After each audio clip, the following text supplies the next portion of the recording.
simplement de faire une précision du contexte de tenue de cet atelier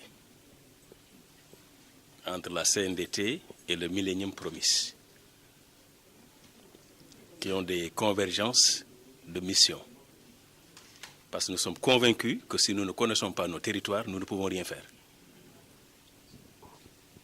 L'atelier se tient au moment où la CNDT continue à perfectionner son système d'information territorialisé. Il faut le dire, que nous avons déjà présenté en décembre 2016, à l'occasion de l'atelier de planification stratégique de cette institution.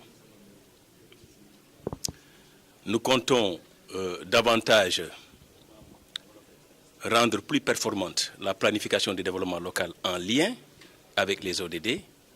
C'est la raison pour laquelle on travaille avec MP, qui a une longue tradition de localisation des OMD d'abord, ensuite des ODD au niveau des territoires du Sénégal et de l'Afrique.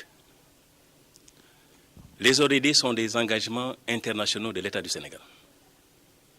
Mais au Sénégal, comme M. le coordonnateur général de la Direction générale du plan et des politiques économiques l'a signifié tout à l'heure, nous avons un référentiel en matière de planification. C'est le plan Sénégal émergent. C'est que les gens ne font pas un exercice pour constater que les ODD sont dans le PSE en vérité. Dans le PSE, vous allez trouver des ODD. Il y a des indicateurs de développement durable. Si je prends le secteur de la santé, les 4 indicateurs PSE, que sont la planification familiale, accès aux soins prénataux, accouchement assisté par du personnel médicalisé, prévention de transmission mère-enfant VIH-Sida, pour prendre l'ensemble des groupes d'indicateurs qui sont dans la nutrition, sont des indicateurs de développement durable. Il ne faudrait pas qu'on pense que le PSE est à part, les objectifs de développement durable d'un autre côté.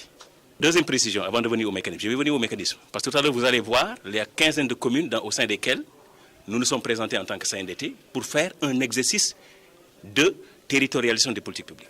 Nous avons fait Gossas, nous avons fait la commune d'Alifort. Nous allons le partager. Donc la deuxième précision que je voulais apporter, c'est qu'en mettant en œuvre le plan Sénégal émergent, nous avons les chances de mettre en œuvre ou de respecter les engagements du Sénégal vis-à-vis des ODD. Maintenant, le grand défi, c'est de faire en sorte, dans le cadre de la territorialisation des politiques publiques, de localiser l'ensemble des ODD, oui, des indicateurs du PSE, mais également les indicateurs de l'aide de politique sectorielle. Parce que si vous voulez que, par exemple, Mme Eva Marie Coll Seck, qui est ministre de la Santé, puisse dialoguer avec M. le maire, n'importe lequel, d'une commune du Sénégal, il faudrait que la commune elle-même, dans le cadre de sa planification, s'approprie les indicateurs du PSE, qui sont les indicateurs ODD, ceux que je viens d'énumérer tout à l'heure. Et nous avons fait cet exercice en prenant l'exemple de Gossas. Et je réponds du coup, vous avez parlé des mécanismes, elle a parlé de financement. Si je vous renvoie au document du PSE, à la page 150 et 151, aux pages 150 et 151 du PSE, vous aurez les indicateurs de suivi et évaluation du PSE dans la phase active 14-18, secteur par secteur. 80% de ces indicateurs sont des indicateurs ODD-OMD, parce que les OMD se retrouvent maintenant dans les ODD. L'exercice que nous avons fait, c'est quoi? C'est que nous avons établi la situation de référence, c'est-à-dire le comportement de chaque indicateur du PSE dans les communes tests que la CNDT a visitées, et nous avons arrimé ces indicateurs avec les cibles qui sont dans le PSE du Sénégal. De sorte que donc les gaps à combler nous permettent d'allouer de manière scientifique du financement pour que chaque commune, à la fin de chaque exercice, dise « Voilà ma contribution à l'atteinte de tel indicateur PSE, ODD, de l'aide de politique sectorielle ». Et cette expérience qui est une occasion de recherche-action, nous allons la partager ici.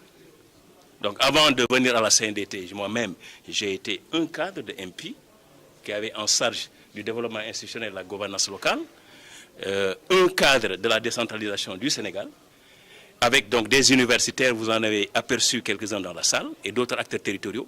Nous voulons confronter les outils, les procédures, les mécanismes, comme c'est le cas avec Kanouté, Bachir Kanouté de Enda Ecopop, avec qui on a une convention de partenariat, qui consiste à quoi? À identifier le potentiel fiscal d'une commune.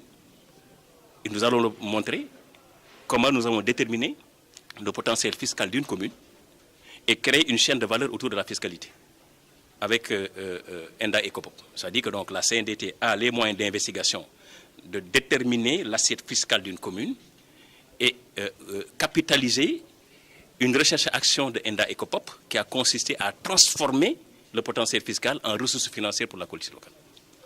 Nous avons également, dans le cadre du développement économique territorial, conçu des outils qui puissent nous permettre de faire ce qu'on appelle une approche chaîne de valeur. Dans les compartiments production, transformation et commercialisation, nous avons positionné par le biais de l'avantage comparatif un certain nombre de collectivités locales dans des filières porteuses. C'est le cas par exemple de la filière cuir, quoi. Si vous allez en Ngaïmékhé, vous êtes sûr et certain qu'il y a un savoir-faire de cordonnerie qui fabrique par exemple des produits manufacturés.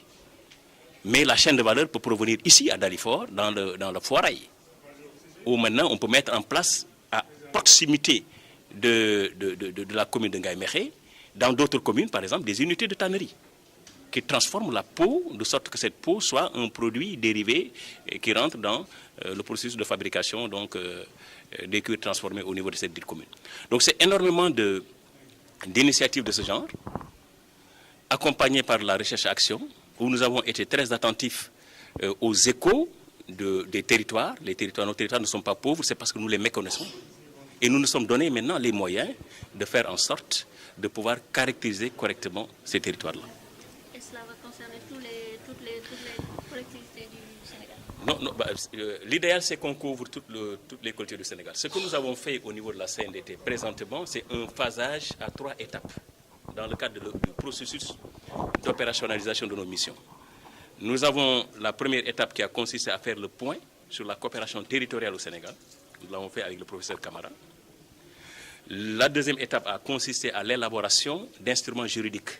Au moment où je parle, le mardi 18 avril dernier, la Commission nationale du dialogue des territoires a validé le cadre législatif et réglementaire de l'intercommunalité du Sénégal.